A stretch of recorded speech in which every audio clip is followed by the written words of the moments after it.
Since the Battle of Karmas, Admiral Garstazi has been leading the Galactic Alliance in operations against the Sith-ruled Empire. Diminishing resources have recently led Stasi to attempt a risky heist of Darth Krayt's new ship being prepared in the Mon Calamari shipyards. However, Admiral Stasi's attempt was anticipated, and he has been met by an old enemy, Admiral Valens, from the Empire, and is forced to change to his secondary plan. He chooses to sacrifice himself and his ship, the Indomitable, by flying into the heart of the shipyards and self-destructing. At the last minute, Stasi is saved by the loyal captain, Yorob, who takes on the suicide mission himself.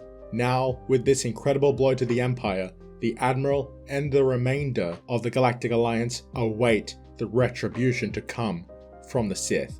The planet Dak, the capital of New Coral City, formerly known as Akbari. It is rare these days when the Emperor, this Emperor Darth Krayt, Lord of the Sith, ventures outside his palace or the Sith Temple on Coruscant.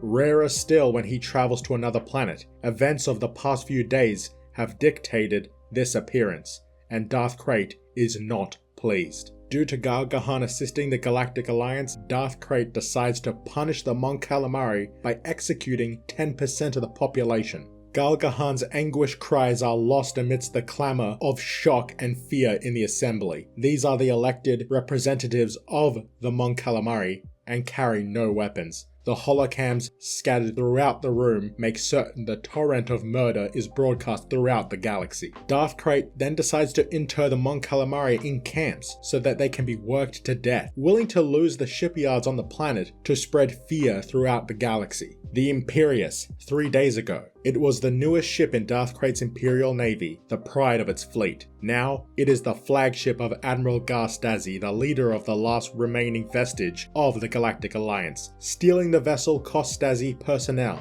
and his former flagship. Now, those costs pale in comparison to the price the Mon Calamari are paying. Garstazi understands that there is nothing they can do to help the Mon Calamari at this point, that it would be suicide for them to go to Dak, and that their continued defiance of the Sith is what they need to do, to carry on in hopes others join the fight and that the Mon Calamari can be avenged. On Dak, Monya Gahan has seen the hollows of her uncle's death, as well as the rampage of the Sith and Imperial stormtroopers against her fellow Mon Calamari. Her only hope for survival is to escape her homeworld and rejoin Garstazi's fleet, a possibility in serious doubt. While being pursued by stormtroopers, Monya is saved by Imperial Knights, and these knights are trying to reach Stasi to inform him of the sabotaged Imperius, which the knights claim to have committed. The sabotage being bombs going off once the ship's weapons come online. Monya and the knights free pilots that are imprisoned on the planet, making some of them dress as stormtroopers so they can sneak off planet.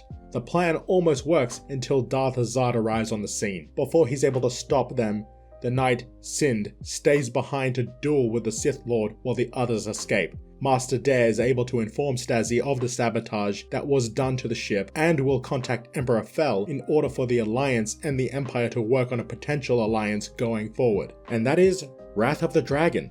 The Wrath being the mass execution and genocide committed on the Mon Calamari by the Sith. This was a short issue, but still pretty enjoyable, wrapping up some plot lines left over from when Stasi took the Imperius, setting up the next story going forward with a potential alliance between Stasi and Fel.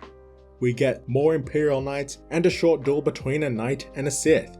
The Sith performing mass executions on Mon Calamari was not a good idea, and I think it will encourage more people to join the fight against the Sith than it will keep them in line out of fear. I'm keen on seeing where the story goes next, and keen on getting back to Cade's story in the next two-parter, Loyalties. So be sure to subscribe so you don't miss out. Thank you for watching, and I'll see you later.